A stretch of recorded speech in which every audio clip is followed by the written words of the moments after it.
সিরাজগঞ্জ জেলার সলঙ্গা থানাধীন বাগিচাপাড়া এলাকা থেকে ২৮১ বোতল ফেন্সিডিল সহ ৩ মাদক কারবারিকে গ্রেপ্তার করেছে র্যাব ১২ এর সদস্যরা।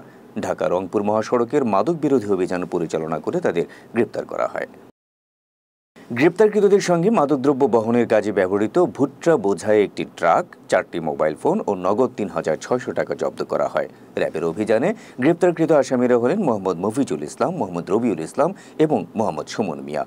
প্রাথমিক জিজ্ঞাসাবাদে জানা গেছে, আসামিরা দীর্ঘদিন ধরে সিরাজগঞ্জ জেলা সহ দেশের বিভিন্ন জেলায় অভিনব কায়দায় ট্রাকের মধ্যে ভুট্টা ভর্তি বস্তার ভেতরে মাদকদ্রব্য ফেন্সিডিল ক্রয় বিক্রয়ের জন্য বহন করে আসছিল। গ্রেপ্তারকৃত আসামিদের বিরুদ্ধে সিরাজগঞ্জ জেলার সলঙ্গা থানায় ২০১৮ সালের মাদকদ্রব্য নিয়ন্ত্রণ আইনে একটি মামলা দায়ের করা হয়েছে।